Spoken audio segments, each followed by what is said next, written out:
So It's you want the to final countdown. Okay. Yes. All right, next subject. You want to do Mad Max next? Yes. Oh god. Here we go. Hold on. Here comes the next pissed off comment section. I need a prop for this. What the fuck is he doing?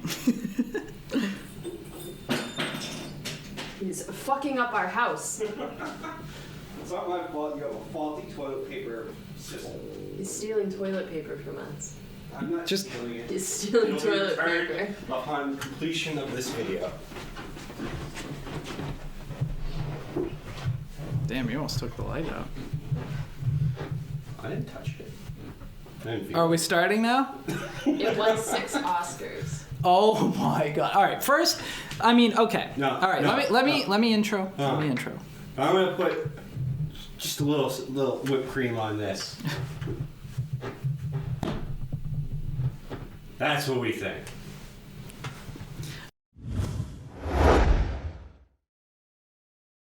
So Mad Max won the most Oscars, I believe, at the Academy Awards. Pretty interesting. It's an action movie that takes place in a desert in a post-apocalyptic world with zero character development at all. If we're gonna nominate this movie and then award it, why don't we just go back and retroactively name Judge Dredd as the greatest movie of all time? Strictly speaking, I feel like this was a last-ditch, pathetic effort of the Academy to appeal to the young demographics who are raging at the Academy. This is their attempt to be like, we're hip! We liked that action movie too. The one that you guys are all like. Yeah, no, that was great. Let's put that up with Spotlight and The Revenant. And the best part is you're trying to appeal to the younger demographic and pull them in and make them part of their viewer base. But you're appealing to the dumbest, most mindless aspect of that generation. And I don't give a shit how I know that the most of you people out there loved Mad Max. We'll get to that in a minute. But Mad Max is an action movie. It is not a drama, okay? There's very little dialogue in the whole movie. It's just people screaming every 5 minutes. Oh, yeah, with okay? It's not even... It's a beautiful day! It's not even a particularly good, interesting world. It's a desert. It's a boring world where everyone drives shitty cars. That's been played out 1,000 times. I mean...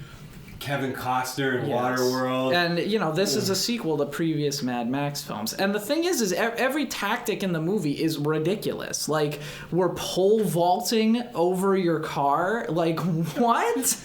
Dude, this movie has been made 1,000 times in the 80s alone. Yeah, it was kind of an homage to the 80s. Like, You could have easily renamed Mad Max Thunderdome 2.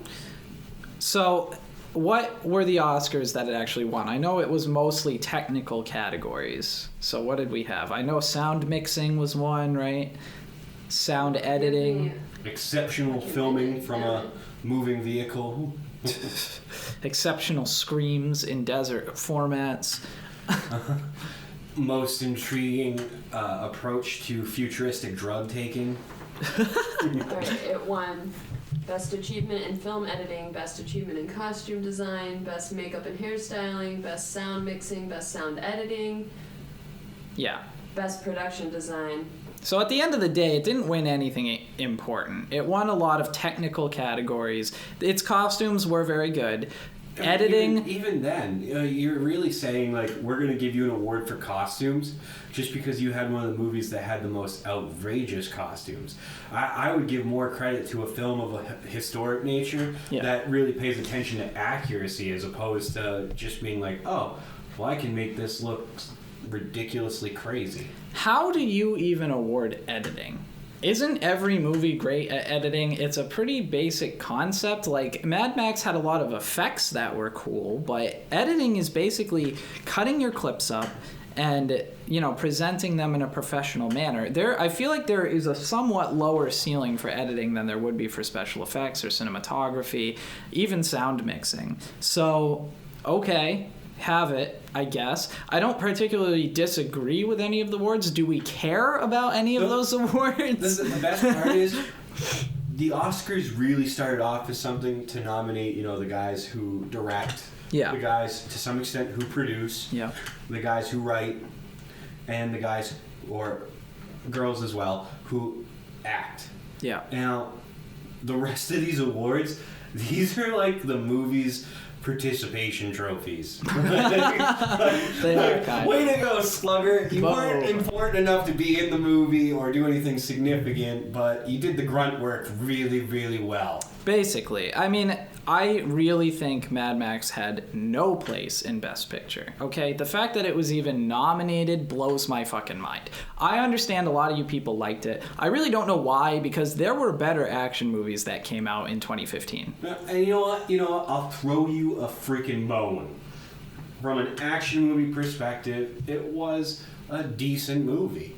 From action alone. Yeah. But when you start rolling it into the Oscars, that is such a shit sandwich with a bow on. Well, here's the thing. I think, and I maybe this would be a good comparison video, who knows. John Wick is a better action movie than Mad Max. Well, I mean, how can you go wrong with Keanu Reeves? I mean, he's a more interesting character infinitely. Mad Max doesn't speak for 40 minutes. No, and you know what? I love Tom Hardy, and I love that he's getting a lot of attention. He was amazing in The Revenant, but who cares about him in Mad Max? He is gaining so much traction lately, and I am excited to see what he can do.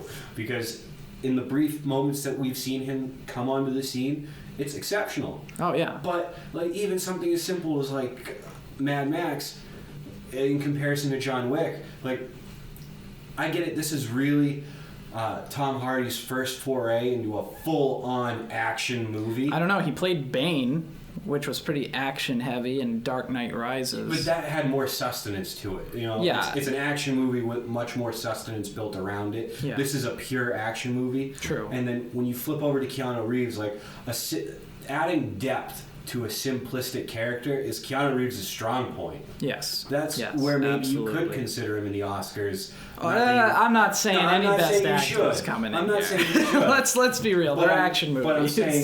But I'm not saying that. But I'm saying that would have more of a leg to stand on than Mad Max, because he does add a certain dimension to simplistic characters. Yeah.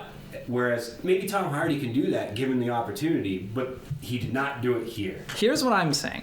Mad Max is a desert climate, okay? Desert is cool, but it really all looks the same. Mm-hmm. So as they are traveling to these places, it all looks the same. They have a few really cool color correction and color grading effects, especially with the sandstorm and when people are getting launched off of cars.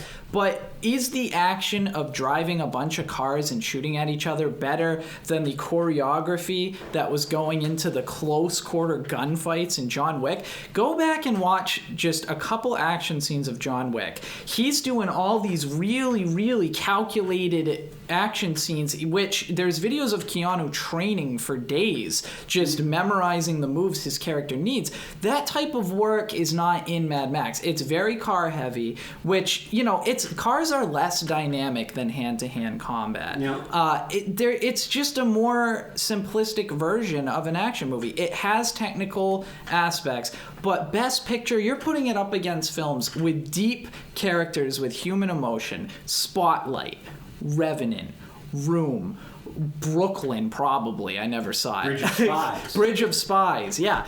Every character in any of these movies is so deep, has so many different motivations.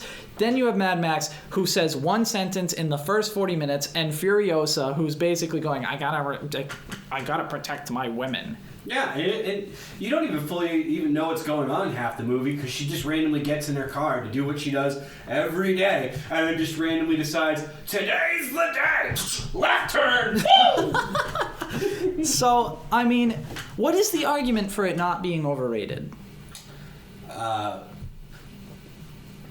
There is none. But the internet is crawling with Mad Max fanboys. People are like, this is a breakthrough. The new breed of action movie. It's standard. At best. Enough said. Whoa. make them. I think People versus O.J. Simpson is technically a miniseries. Yeah, and you know it's only a matter of time before Netflix jumps in on that. Yeah, and the thing is miniseries are starting to get high tier actors, you know, because